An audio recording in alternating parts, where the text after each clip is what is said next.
नमस्कार दोस्तों, क्राइम तक में आपका स्वागत है। कानूनी कहानी में मैं पूनम शर्मा फिर आपके साथ हाजिर हूँ। कैमरे के पीछे मेरे साथ हैं कृपाल सिंह। आज की कानूनी कहानी में बात करेंगे काले कोट की। जी हाँ, उसी काले कोट की जिसे पहने बिना ना तो जज और ना ही वकील कोर्ट रूम में एंटर करते हैं। लेकिन सवाल ये है कि इस काले कोट का पूरा इतिहास क्या है और क्यों वकील और जज इसे बिना पहने या फिर किसी और रंग के कोट को पहनकर ना तो बहस कर सकते हैं और ना ही जो जज हैं वो कोई फैसला सुना सकते हैं। तो इस पूरे काले कोट का क्या इतिहास है, कब से ये इस्तेमाल होना शुरू हुआ जुडिशरी में और भारत में इसकी शुरुआत कब से हुई, इन तमाम चीज़ों को विस्तार से आपको जानकारी मैं बताऊंगी। लेकिन उससे पहले जान लेते हैं कि आज कोर्ट से कौन कौन सी ऐसी बड़ी खबरें रहीं जो सुर्खियां बनी। तो पहली खबर है मुख्तार अंसारी की पत्नी से जुड़ी हुई। दरअसल उनकी पत्नी आफशा अंसारी ने सुप्रीम कोर्ट में एक याचिका लगाई है कि उनको खतरा है कि उनके पति का भी फेक एनकाउंटर किया जा सकता है। इस याचिका में ख़ास तौर से विकास दुबे एनकाउंटर का जिक्र किया गया है कि उनको डर है कि कहीं उनके पति का भी इसी तरह से एनकाउंटर ना कर दिया जाए और इसी को देखते हुए उनको सुरक्षा, मुख्तार अंसारी को सुरक्षा दी जाए और ख़ास तौर से उस दौरान जब उनको बांदा की जेल में शिफ्ट किया जाए और उसके बाद भी जब और मामलों की सुनवाई के दौरान कोर्ट में मुख्तार अंसारी की पेशी हो तो भी जो सुरक्षा है वो उनकी पुख्ता की जाए। सुप्रीम कोर्ट को अभी इस मामले में सुनवाई करनी है। बहरहाल बांदा जो है वो कल मुख्तार अंसारी को उत्तर प्रदेश पुलिस लेकर पहुंच रही है, पंजाब से निकल चुकी है और काफ़ी बड़ा दस्ता है जिसके साथ मुख्तार अंसारी को लेके आया जा रहा है। और जो दूसरी खबर है वो जुड़ी हुई है मुंबई हाई कोर्ट के उस फैसले से जिसमें मुंबई हाई कोर्ट ने कहा था कि सीबीआई जांच होनी चाहिए जो पूर्व गृह मंत्री रहे हैं अनिल देशमुख। दरअसल अनिल देशमुख, महाराष्ट्र सरकार दोनों ने अब सुप्रीम कोर्ट में याचिका लगा दी है और सीबीआई से जांच कराने के मुंबई हाई कोर्ट के फैसले को चुनौती दी गई है। इस याचिका में खास तौर से कहा गया है कि जिस एजेंसी पर भरोसा करके सीबीआई जांच के आदेश मुंबई हाई कोर्ट ने महाराष्ट्र हाई कोर्ट ने दिए हैं वो दरअसल खुद ही एजेंसी संदिग्ध है, यानी कि जो पुलिस है उसको ही संदिग्ध बताते हुए महाराष्ट्र सरकार और साथ ही अनिल देशमुख ने ये याचिका लगाई है। लेकिन इसमें ख़ास चीज़ ये है कि महाराष्ट्र सरकार और अनिल देशमुख के सुप्रीम कोर्ट आने के बाद अब कैविएट फाइल कर दी गई है परमवीर सिंह की तरफ से और उसमें कहा गया है कि उनको सुने बिना इस मामले में सुप्रीम कोर्ट अपना कोई फैसला ना दे। तो कुल मिलाकर अब देखना होगा कि जिस तरह से एंटीलिया केस में लगातार एक के बाद एक लगातार नई चीज़ें आती चली गई और न सिर्फ मुंबई पुलिस कमिश्नर का तबादला हुआ बल्कि गृह मंत्री तक को अपनी कुर्सी छोड़नी पड़ी। तो अब सुप्रीम कोर्ट में जब इस मामले की सुनवाई होगी तो आगे और नई क्या क्या चीज़ें हमें देखने को मिलेंगी। तीसरी खबर है भारत में लुप्तप्राय हो चुके पक्षी ग्रेट इंडियन बास्टर्ड को लेकर। दरअसल इसको लेकर सुप्रीम कोर्ट ने अपना फैसला सुरक्षित कर दिया है।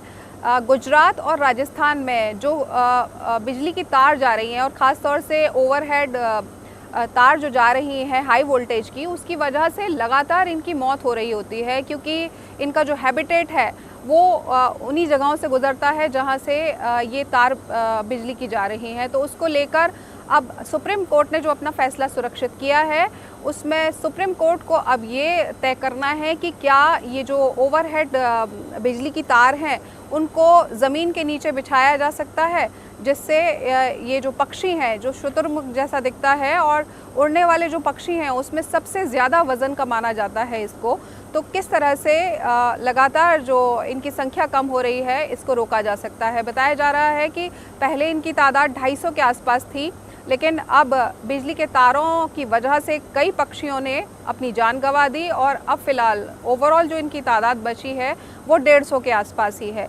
कभी भारतीय उपमहाद्वीप में ये जो पक्षी है ये मैदानी इलाकों में पाया जाता था लेकिन लगातार इनकी संख्या कम होती चली गई और उसके बाद इसको गंभीर रूप से लुप्तप्राय प्राणियों की श्रेणी में डाल दिया गया और हमारा जो भारत का वन्य जीव अधिनियम है, संरक्षण अधिनियम 1972, उसके तहत भी इस पक्षी को संरक्षित किया गया है। तो कुल मिलाकर अब सुप्रीम कोर्ट को ये फैसला करना है कि इनकी संख्या और कम ना हो, उसके लिए क्या उपाय किए जा सकते हैं। तो ये तो आज की कोर्ट की खबरें थी। अब मैं आपको बताती हूँ कि वकील और जज क्यों काले कोट पहनकर ही बहस करते हैं या फिर अपने फैसले सुनाते हैं, काले कोट का क्या इतिहास है। पहले तो आपके लिए ये जानना ज़रूरी है कि काला कोट जो पहना जाता है वो सिंबल किस चीज़ का है। तो वो सिंबल है दृष्टिहीनता का। कानून में ये माना जाता है कि जब भी किसी भी व्यक्ति की कोई पैरवी वकील कर रहा होता है या फिर जज कोई फैसला सुना रहा होता है, तो वो बिना पक्षपात के अपने फैसले को सुनाता है या फिर वकील अपनी बहस को करता है।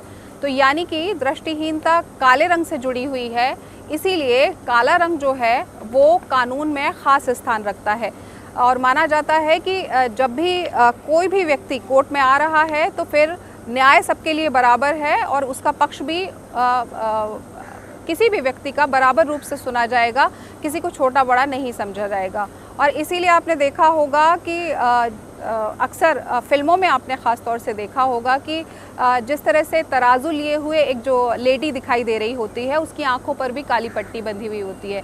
तो ये भी सिंबल यही है कि न्याय सबके लिए बराबर है और सबका पक्ष जो है वो कोर्ट में बराबर रूप से सुना जाएगा और रखा जाएगा। काले कोट की जो शुरुआत है वो भारत में नहीं हुई थी, बल्कि इसकी शुरुआत हुई थी इंग्लैंड में। और 13वीं सदी के आसपास से ही जिस तरह से वकालत की शुरुआत थी वो हुई थी। वकालत की शुरुआत 1327 में एडवर्ड तृतीय की तरफ से की गई थी और उस वक्त काले कोट का चलन वकालत के लिए नहीं किया जाता था। लेकिन भूरे रंग के गाउन पहने जाते थे और ख़ास तौर से जो जजेस होते थे वो विग लगा के ज़रूर आते थे। ये कहीं ना कहीं ये दिखाने की कोशिश होती थी उस वक्त कि जो जज हैं और ख़ास तौर से वकील, इन दोनों को आम जनता से अलग दिखाया जाए। लेकिन 1600 के आसपास ये धारणा बनी कि वकीलों की और जो जजेस की ड्रेस है वो कहीं ना कहीं ऐसी होनी चाहिए जो आम जनता जैसे कपड़े पहनती है लगभग वैसे ही सादा कपड़े हों।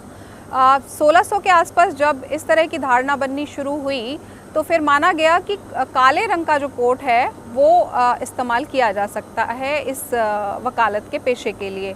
लेकिन उससे पहले 1694 में क्वीन मैरी की चेचक से मौत हो गई थी और उस बीमारी के बाद राजा विलियम ने सभी जज और वकीलों को जो शोक सभा करने के लिए बुलाया था, उसमें ख़ास तौर से सबको काले कपड़े पहनने के लिए बोला गया था।